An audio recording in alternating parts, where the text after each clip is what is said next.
Today's lecture is going to be the second part of the reflective leadership and supervision lectures.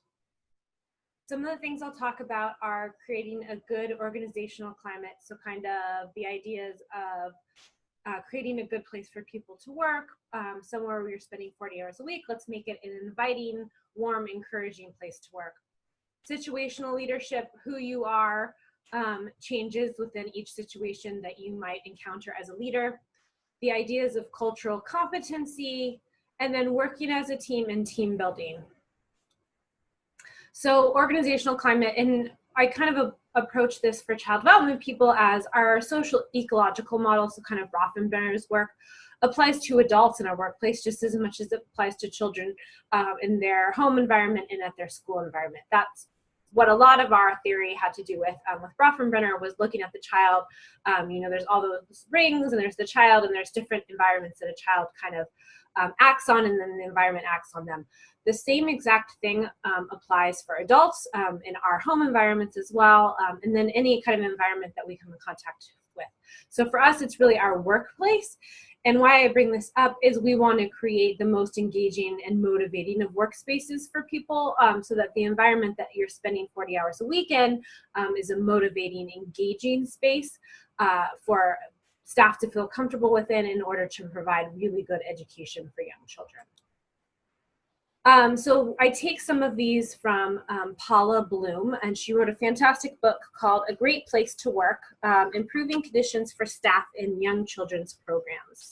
And it's just a short, it's almost like a pamphlet or a novella. It's not very long at all, but it's really, really dense, and it's got some really great information, and she writes really, really easy for people to understand. So I have an excerpt from her book, and then later in the class we'll have some of her assorted materials on kind of staff surveys and getting people's understanding and getting people's input on your program. But for this week, it's all about organizational climate, and she goes over 10 ways that you can support organizational climate and make it a good place to work. The ones that we're going to focus on in the class, though, are clarity. So policies and procedures, and that's a big part of this class. That's why I have an organizational file, and if you took 150 with me in the fall, same type of thing. A lot of policies and procedures go into that in order to write this operational file. And then also we talk a lot about jobs in this class as well, so we'll be writing some job descriptions, because I think it's really important that each person's responsibilities are very clear cut. And understood by all, because I've noticed a lot of conflict in the workplace can happen when workplace responsibilities either overlap, or there's a task that has no overlap. So nobody's responsible for it and nobody wants to take on that responsibility. So when you have really clear-cut, well-defined job descriptions, that can help with people, because it's right there in black and white. This is what you signed on and said that you were going to do. You know, if you can't do it, then we maybe need to look at your employment in this place. Collegiality as well, so you feel supported and your staff feels supported by you, and then everyone is trustful and respectful of others. So, you know, the gossip, that's a big concern in childcare as well, and really in any kind of profession, is that kind of workroom gossip and things like that. So we are building our team so that everybody feels supported and trustful, and then hopefully respectful and polite with each other, so we can kind of nip that kind of gossip in the bud. And then another organizational climate that Paula talks about is consensus or goal consistent. So it's good planning and just kind of getting all of the things that you need to do done. So you know what your goals are for the year, if it's budget-wise, if it's organization-wise, it's personnel-wise, it's children-wise, it's staff-wise. You have a lot of moving balls and you're juggling a lot of balls in this job.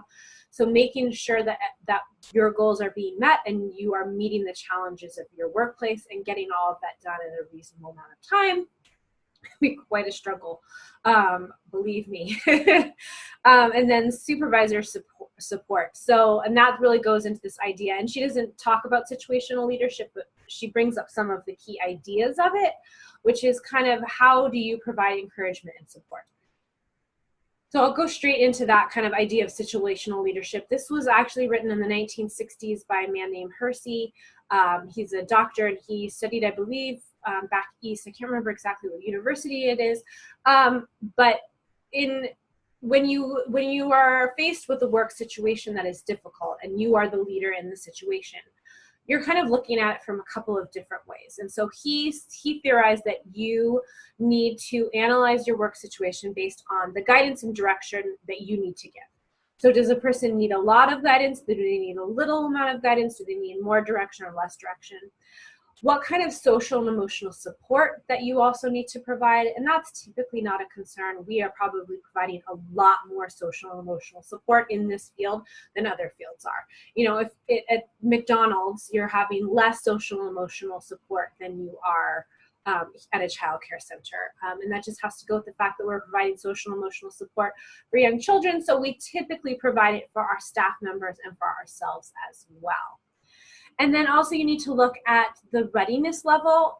So what are your, and he talks about followers, but followers are really staff members. So how well are they performing a specific task, function, or objective? So I most likely, in most situations, you're doing, if it's a conflict situation, you're kind of going by the seat of your pants. Something has happened and you're just kind of having to fly into it. I'm saying that in those situations, if you do have a moment to analyze specifically work situations, so between staff members and things like this, it applies somewhat to families, and we can cover that later on, but I mostly use it when I'm working with staff members. So what does a staff member need from me? What kind of guidance and direction do they need? And if I'm working with a team, what are the varying levels? So somebody needs really high guidance and somebody needs really low guidance. How am I going to provide that to all of them? How am I going to mentor them in this situation? And then socially and emotionally, some people just need a little bit more hand-holding, or they need a little bit more, they need to know that you really care about them before they can kind of proceed. And this is an area that we typically excel in. And then also from reading your assignments last week, it's an area that you guys feel you are doing well as well. And then your readiness level. So how is this conflict happening because a task, a function, or objective is not being performed? So a specific task would be like cleaning the playground before coming in. A function of your job would be like lesson planning or quality lesson planning. And then an objective as well would be like not providing quality education. So those are the types of things that we're looking for. So where is the breakdown? Where are our staff members going wrong or having a hard time in the task, function, or objective area? And how can we support them through that? So when you're kind of analyzing a situation, you kind of have these ideas of leadership competencies. And this is one of those things where you kind of have to reflect on yourself. Nobody's going to be perfect in all 4 areas. You probably have a strength and a weakness in one of these. And so you are wanting to balance your strengths with your weaknesses. So if you're high in one area and you know that, then you don't need to work on that. You need to work on the other areas that you're less high on so that you can be as good as you can in these core competencies. And the first one is diagnose. So that goes back to the previous slide that we had, looking at the situation or the conflict more objectively and understanding the situation and how we're trying to influence. So what are we trying to do? Where did the breakdown happen? What can we do to change it? And how do we need to change ourselves in order to help our staff? And then we need to adapt. We need to adjust our behavior in response to the situation. And I feel like a lot of times this is also an area of strength, because working with young children, we know that we have to be the kind of bigger person. So when somebody's having a temper tantrum, you are the calm, soothing presence who can help the child regulate themselves and come back to the circle or come back to the center and play more. So we're typically very good at this. So we're adjusting our behavior. So we know that our behavior has consequences within situations. So how do we need to change it in response? So all I'm asking in this situation is take what you already know about children and working with children and working with different temperaments and personalities and applying it to the adults that you work with. And then communicate. So interacting with others in a manner that they can understand. I think that's really important. And then I really like that he says accept. So we had a discussion board where we talk about communication styles and all of the different ways, open door policies, written, email, in person, all those types of things. And we typically have one that we prefer more than another. And I love how respectful you guys are of hearing this from other people, because we all have different ways that we like to communicate. So you need to learn how you can interact with a variety of different people in a way that they understand best. So that might be hitting a lot of different areas, email and face-to-face and open door and this and that. So it might be in a lot of different areas. but maybe that doesn't meet all of the boxes for one person. They need to accept that they also have a back and forth in this relationship, and they need to meet you halfway as well. So if they are struggling, and that's where I think the biggest part is, so if they are struggling to understand that they know that they need to come to you in order to get guidance. This is definitely an issue that I work with at my position at Palomar and also at Cal State, is a lot of times, and especially with my 100s, I really drilled into your head, I don't know what's happening because we don't ever really meet face to face. It's an online class. I'm not going to see you again after our orientation. So you need to email me if you're having any concerns, if you're having questions, if the lecture didn't make sense, if you don't know when something is due. All of these types of things I can help you with, but I can't figure that out telepathically. You're going to have to meet me midway and ask questions. So that's the same with our staff members. You should be trying to meet their communication needs in a variety of different areas, like we talked about in the discussion boards, but then they also need to accept that they're going to have to come to you if they are having any issues as well. Communication is a two-way street. And then advance. I love this. Manage the movement. So we have the vision, you have your mission statement, you have this idea of what you want your center to look like, what kind of education you want to provide. You want to be the best Waldorf Montessori person in North County. So you are managing the movement. You are moving everybody through your leadership in order to hit that goal. And I love that he prioritizes this in dealing with issues as well. So I want to segue into the idea of cultural competency, because that's sometimes where conflicts can arise. So this little puzzle piece image has a lot of different parts of a person. So who you are, who your age is, your sexual orientation, your physical ability, your gender, your job level, your race, your culture, your experiences, your nationality, language, ethnicity, religion, all play into who you are, and they can be vastly different than the person who is now going to be your classroom partner. And that's where some conflict can happen. So who I am as a middle-aged white mom who grew up Christian in Southern California is going to be really different than some of the classroom partners that I've had. So how can we bridge those differences and work together towards kind of a common goal, which should be great education for children? So how do we do that? And if I had a quick and easy and fantastic answer for you, then I would write a book about it and I would be a millionaire. But I am going to try to kind of go through some of the ways that we can do this, and then I'll talk a little bit about some of the conflicts that I've had in my schools before, and how I've tried to work through them.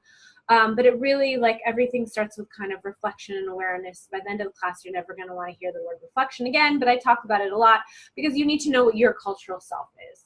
I need to know that I'm white. I need to know that I'm 36. I need to know that I have 3 children and that I was raised Christian, and that, you know, all of this kind of stuff plays into who I am. So who am I as a cultural person? And then what are my teammates, my workmates, my life mates, my friends' cultural norms, values, and beliefs? I have a very, very close friend who we have parented our children together. They're best friends, and we see each other a lot, or we try to when we're not too busy. And she has vastly different cultural norms, values, and beliefs than me. So she's very traditional. She's very religious. She's a different race than I am. The only thing that we kind of share is that we grew up in Southern California, and we are within 6 months age of each other.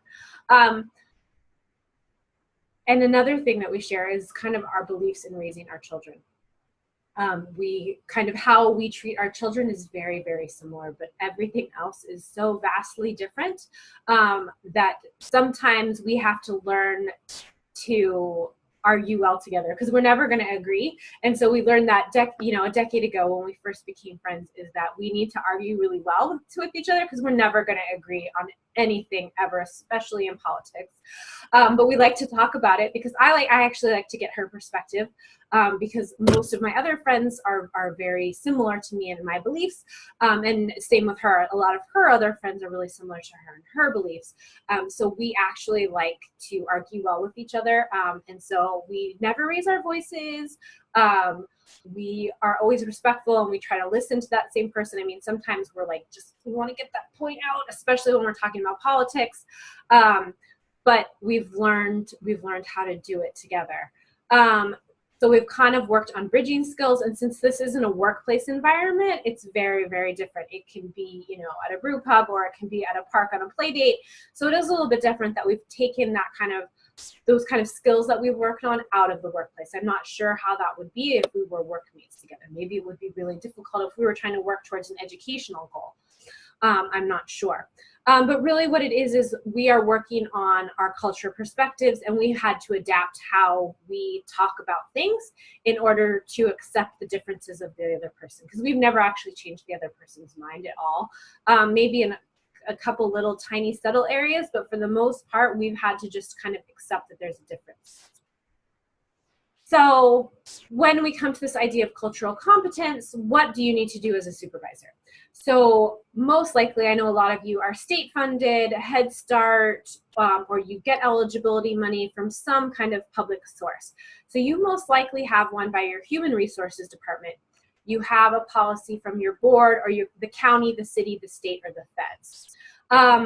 So you most likely have a policy or a practice or a procedure about diversity already written for you. So my homework for you is to ask, if you don't know it, to ask to see it. So if you are in Head Start, or if you're working for state funded, or you're just at a local Montessori, whatever it is, ask to see your organization's paperwork on diversity and inclusion. Because there are some legal issues kind of with this, with being diverse. And it's not that we are kind of working on this cultural issue, but there is kind of this area of non-discrimination and protected classes. So what that kind of is like your EEO policy. So it's equal opportunity. So everybody has an equal opportunity to work at your workplace, and they cannot be discriminated against if they are in kind of a class. So if they're old, if they're a different race, if they speak a different language, if they have a disability, they cannot be discriminated against. And that's why most places have a human resources department that handles these policies, because they know the intricacies of the legal parts of it. So my homework for you guys, if you want to, this is totally optional. You're actually going to have your own online assignment I'll talk about later.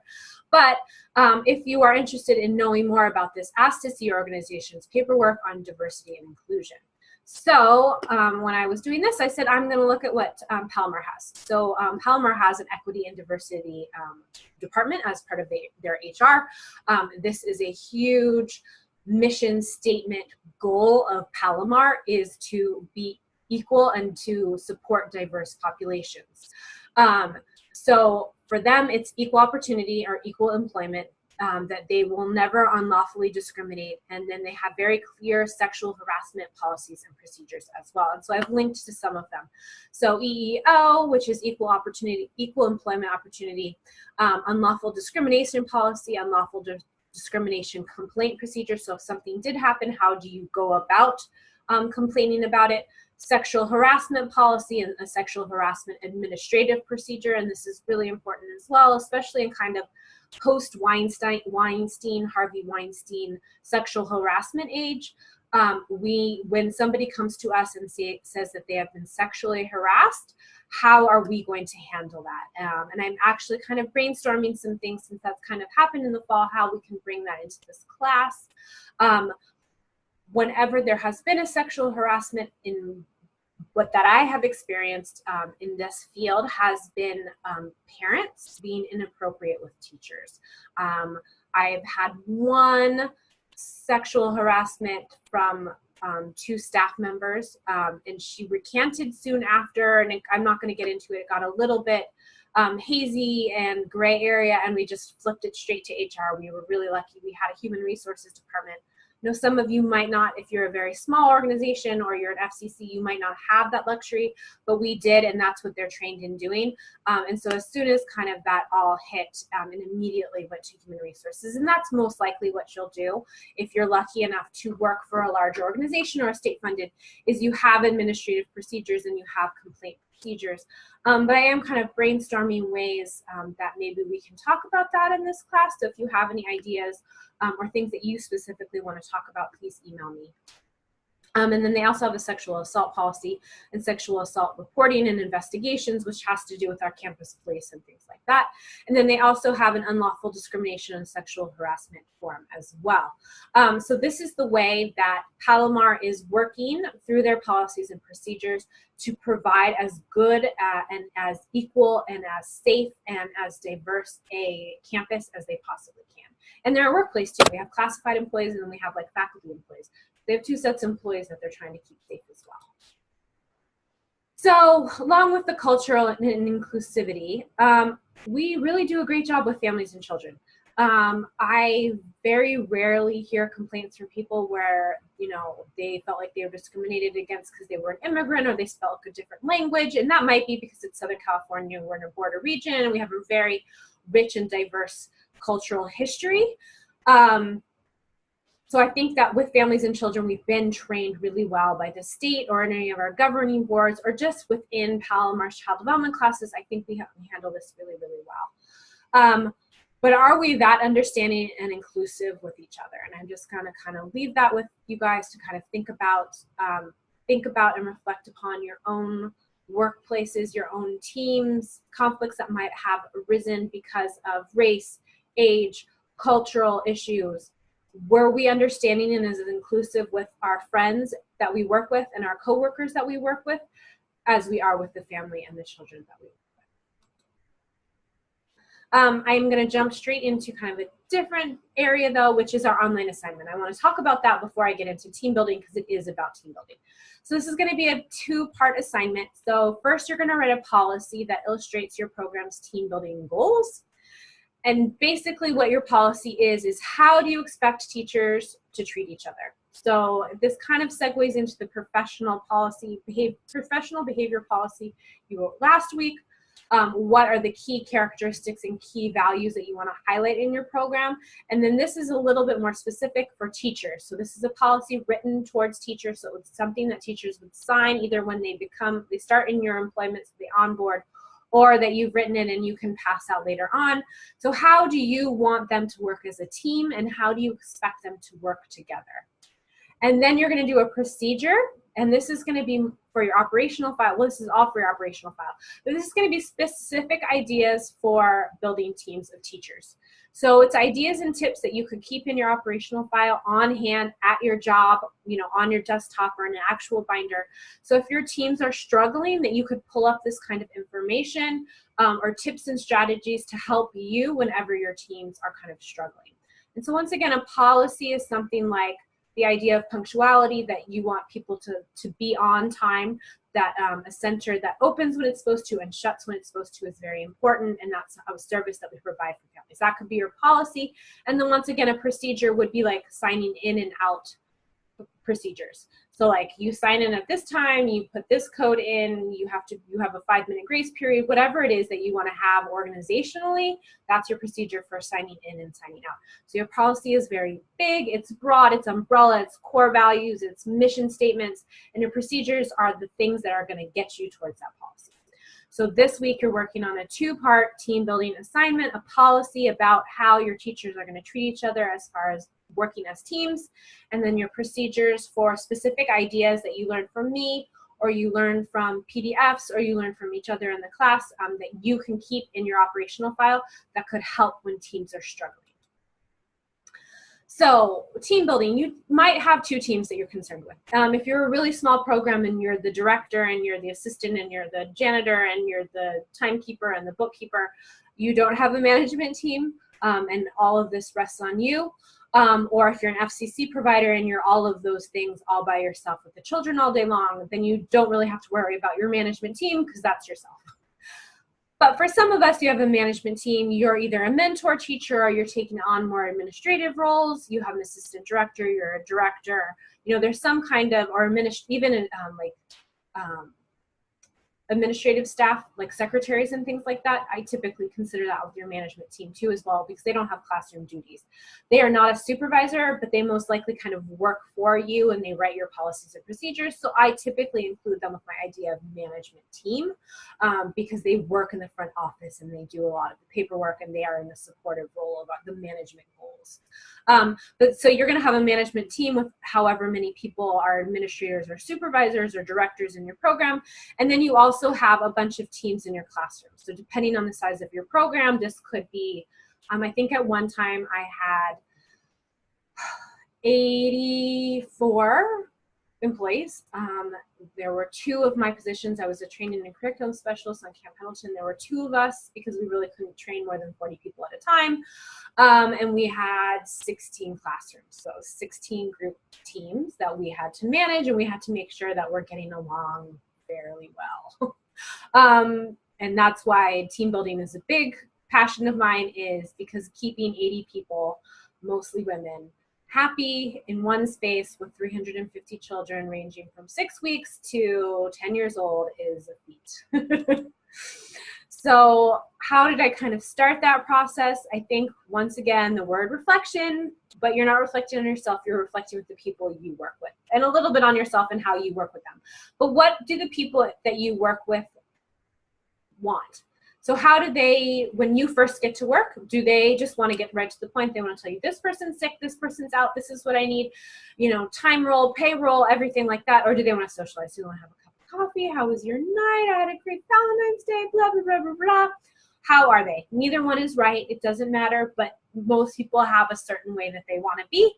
How does that person that you're working with, or when you're looking at your classroom teams in that group, how do those people, are they socialized first, or are they right to the point? Do they want their ideas and details in writing or in person? This gets back to situational leadership, hitting all of the ways that people want to be communicated with in the best way that they can understand it and that they can accept. Do they want to talk more? Are they big listeners? Do they make decisions quickly and take a longer time? Or do they want facts, data, evidence, research, and then they're going to make a quick, decisive decision? Are they concerned more with feelings or with actions? So why would you want to know this about a staff member? So either know about yourself so that you can work with your management team, or when you're making team changes, or you're having a new person coming on board, getting a feeling about who they are will help you figure out how your teams work and hopefully avoid those personality conflicts. So this has to do a lot with like Myers-Briggs, and I've taken this from a team building workshop that I did like a decade ago, and I can't find any of the information on it. But I'm gonna make some copies of it and put it on Canvas so you guys can see more of this information. It'll be one of your PDFs for this week. But I don't remember what the name of it was. It was like Lead with Style or something like that, but it's just loose leaf papers that I have. If it looks familiar to anybody, let me know where it came from. But we used this information, and when I did this training, it was fantastic because they asked these questions about the teams that we were working with, and I was having some personality conflicts in 2 of my preschool classrooms. And by kind of looking at, there were 4 big personalities in 2 different classrooms that were having a little bit of a clashing issue on the playground. And so by asking kind of this, I was able to make some changes in schedules and then also in classrooms that kind of avoided some of the personality conflicts. And then we also had a discussion just about being respectful of each other. And then we kind of defined key responsibilities on the playground as well. So there's a lot that went into kind of problem solving that. But I started with this process of reflecting on who the people were and maybe what were some of the issues personality-wise of why they weren't getting along. So team stages, this is also from that, I think it was called Lead with Style, but there's more information to it, and I'm going to link with this on Canvas so you can see it. But they've broken the types of groups that you can have, or teams, into 4 stages. So there's the forming stage. So this is like a brand new group that's just gotten together. Maybe there's 2 older people and a new person has joined the classroom team as a brand new hire, or everybody's new because we've made staff changes, or we're just opening the center. But for whatever reason, they're new to each other. So how do they fit in the group? Who's the leader? Who's the follower? Who's the listener? Who's the nurturer? Who's the potlucker? You know, something like that. So they're wanting to establish their roles. How can you support that? Then there's storming, and a lot of times you'll see this after forming. It's not always, but this is a kind of where the personality clashes come out. There's competition for who's the leader, who's not, who's the alpha, who's not. There's anger, frustration, and then sometimes painful and hurt feelings. Then there's norming. So after the storming, hopefully we've resolved that. There's a period of calm. We're working towards harmony, towards trust, and towards shared responsibilities. So if the job functions are not really clear cut, and that would be unfortunate, they've had to kind of figure that out, and they've had to figure out the responsibilities within the classrooms. And then performing, this is great. There's shared leadership. So everybody's strengths as a leaders are honored and they have a place in the classroom. And you take what the other people are bringing to the classroom team and you're honoring it and you're supporting it and you're allowing it to shine in the classroom. So when we're looking at these 4 stages, you're going to look for your classroom teams or the teacher teams. And then also what stage in your management team is as well. So, you know, if you're working with, if you're the director and you're working with an assistant director, or for many of you as teachers, you're taking on more administrative roles, and that's why you're taking this class. So you're the new man, you're the low man on the totem pole. How do you work within your management team so that you guys can be performing? So you're sharing leadership, you're honoring each other. So how do we do that? And that's why this job can be so difficult, as well as you have to support your classroom teams to work better. And then you also have to find your place in your management team if you have one. So how can we support them? So forming, once again, that's that group that's just coming together. They need really specific expectations, and that's why policies and procedures are so important. They need to know what their job title is, and they need to know how to do it, and they need to have it really specifically laid out for them what their responsibilities in the classroom are. Everything from childcare duties to diapering to sweeping the sand outside. I mean, all of those things are not written down per se, but it has been communicated to them in some way in training when they are first on their job. A good thing is goal setting. So sometimes you'll feel like you're drowning in this. You're new, you're learning all the kids, you're learning how to work in your group, letting them know what a goal is. And it can be a really small goal. It can be like changing lesson planning or finding a new idea or making ice cream on a Friday with your classroom to celebrate. Something like that to keep them motivated towards what their group is working for. So they're working as a team to kind of hit this goal. That can really help them and support them as a team.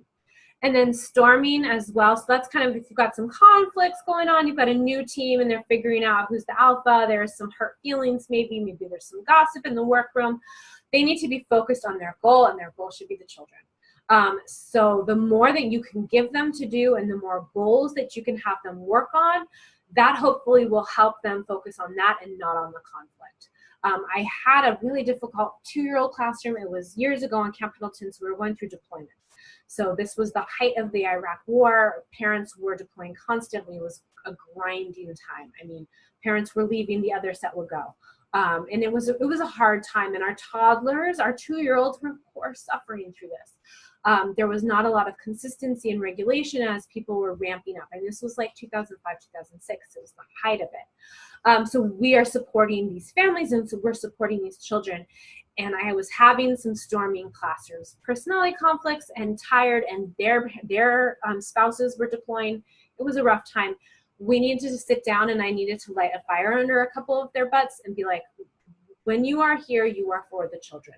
You're not here for anything else. You are here 100% for the children. And if you can't do that, then this isn't the place for you to work. And then we immediately gave them goals to work towards afterwards. And we actually, we made them be our party planners. We needed to have some fun.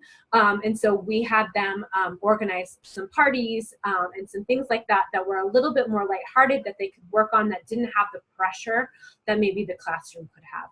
And that helped in that specific case. It doesn't always, but that is an idea that you guys could use if you wanted to. And then norming, that they know each other, they're getting around, along, they have more of a sense of harmony. So we're just encouraging them to join and be involved. And this is kind of when I might have them just keep on going. Like, don't fix something that's not broke. You know, have them continue on and be working towards those goals and provide that great education, because they have a team that works. And then performing. So if you've gone beyond norming and you guys are like a phenomenal team, and I've seen some in my time, how can you keep it going? How can I support you to keep this going? And how can you share your great tips for working as a team and working with children with others? So these are your like mentor teachers or your team leaders or something like that, where they can have some time in a staff meeting or classroom team planning times where they can pass on these great team building work and work with children that they've performed. So to do this week, so in our discussion boards, it's going to be a group project discussion. So last week we were talking about communication, and the week before was group projects.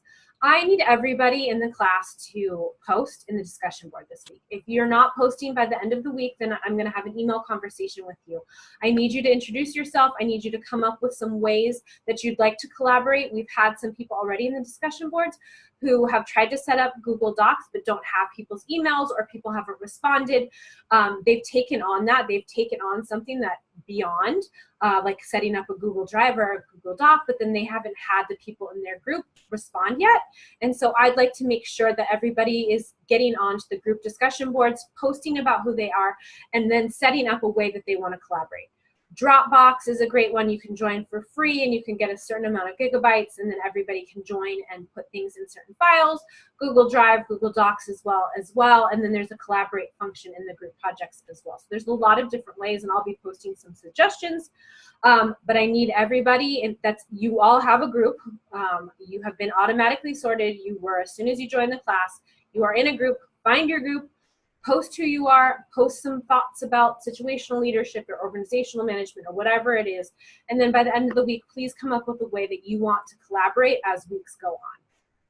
Then the readings this week will be A Great Place to Work, once again, by Paula Bloom, who was talking about with organizational management and organizational climates, and then team building paperwork that I have, which I think is called Lead with Style, and that's more on the team building. So that's going to go over more of the forming and storming and reflecting on yourself. And then your online assignment for this week will be a 2-part assignment on team building. So your policies about how teams should work together, and then your procedures on tips and tricks for yourself. So that'll be like, what do you need? What are ways that you've learned about team building, so in the future if you had teams that weren't working well, you could pull this out of your operational file really easily and to support yourself in helping them be better teams. Thanks so much. Bye.